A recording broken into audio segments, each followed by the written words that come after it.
할렐루야. 더 메시지 시청자 여러분 안녕하십니까? 저는 구리 성민중앙교회를 담임하고 있는 강용준 목사입니다. 선한 일을 위하여 라는 제목으로 함께 은혜를 나누도록 하겠습니다. 에베소서 2장 1절에서 10절에 보면 사도 바울은 허물과 죄로 죽었던 우리를 살리셨다고 강조하고 있습니다. 2절에서 3절 말씀에도 영적으로 죽은 자들이 어떤 자들인지를 여러 가지로 설명하고 있는 것입니다. 영적으로 죽은 자들은 죄 가운데 행하는 자들인 것입니다. 죄 가운데 행한다는 것은 하나님의 말씀을 순종치 않고 따르지 않고 이 세상의 풍조를 따르는 것을 의미하고 있습니다. 하나님께서는 순종치 않고 공중의 권세 잡은 자를 따르는 그러한 불순종의 사람들을 싫어하시는 것입니다. 그런 사람들은 사도 바울은 불순종의 아들들이라고 부르고 있습니다. 공중의 권세 잡은 자는 마귀를 가리키고 있습니다. 이 마귀의 지배를 받고 사는 자는 불순종의 아들들이 되고 마는 것입니다. 불순종의 아들들은 성령께서 지시하시는 것을 행하지 않습니다. 순종하지 않습니다. 충성하지 않습니다. 육체의 소욕을 따라 살아가는 옛사람인 것입니다. 그래서 진노의 자녀가 되고 마는 것입니다. 진노의 자녀에게 주어지는 것은 죽음뿐인 것입니다. 하나님과 분리되는 것은 곧 죽음이기 때문인 것입니다.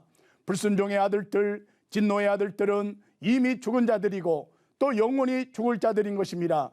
하나님을 따르지 않고 마귀를 따르며 하나님 나라의 도리를 따르지 않고 순종하지 않습니다.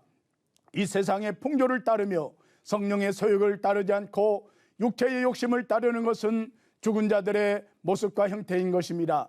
우리 모두가 그랬고 우리 모두가 진노의 자녀들이었습니다.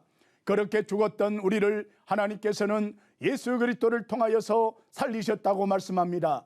6절 말씀에 함께 일으키사 그리스도 예수 안에서 함께 하늘에 앉히셨다고 강조하고 있습니다.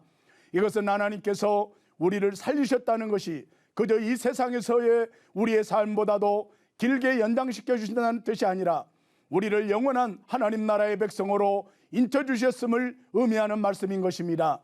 8절에서 9절 10절에 유명한 말씀이 소개되고 있습니다. 우리가 구원받는 것이 우리의 행위로 인한 것이 아니라 믿음으로 인한 것이며 그 믿음 또한 우리 자신에게 오는 것이 아니라 전적으로 은혜로 인한 것이라고 하나님께서 거저주시는 선물이라고 강조하고 있습니다. 우리는 그리스도 안에서 은혜로 구원받은 것은 선한 일을 위하여라는 것입니다. 구원받는 자는 이 땅 위에 사는 날 동안에 선한 일을 많이 행해야 되는 것입니다. 13절은 피해 복음을 말하고 있습니다. 죄로 말미암아 이전에는 멀리 있는 자들이 그리스도 안에서 예수님의 피로 하나님과 가까워지게 되고 화평을 이루게 된 것입니다. 16절은 십자가의 복음을 말하고 있습니다. 유대인이든 이방인이든 하나님과 화목하게 되는 것은 예수 그리스도의 십자가의 속죄밖에 없는 것입니다. 18절은 성령의 복음입니다. 성령의 역사 안에서 다 그리스도 안에서 한 가족이라는 것을 강조하고 있습니다. 21절 22절에도 그리스도 안에서 하나 된 백성이 곧 교회 공동체요 하나님의 성전인 것을 말하고 있습니다. 예수 그리스도 안에서 새 사람으로 지어진 모든 이들은 그 안에서 서로 연결되어 하나님께서 함께 하시는 거룩한 성전이 된다는 것을 말하고 있는 것입니다. 유대인이든 이방인이든 아무런 차별이 없이 예수 그리스도 안에서 하나가 되는 거기에 하나님께서 함께 하시는 것입니다. 그것이 진정한 의미의 하나님의 새 성전을 이루고 사는 것입니다. 무릇 성전을 짓는 이들에게 있어 가장 중요한 것이 있다면 예수 그리스도에 대한 확실한 믿음인 것입니다. 예수 그리스도는 십자가에 죽으셨고 3일 만에 살아나셨습니다. 성경대로 오셨고 성경대로 죽으셨고 성경대로 살아나신 것입니다. 십자가의 대속의 죽음에 대한 확신입니다. 하나님과의 화목한 관계입니다. 하나님과 화목한 관계 속에서 누리는 영원한 복된 삶의 소망인 것입니다. 그것이 없이 짓는 성전은 아무런 의미가 없는 것입니다. 그 신앙 고백이 드러나는 성전이 좋은 성전이요 아름다운 성전이요 하나님이 거하시는 성전이 되는 것입니다.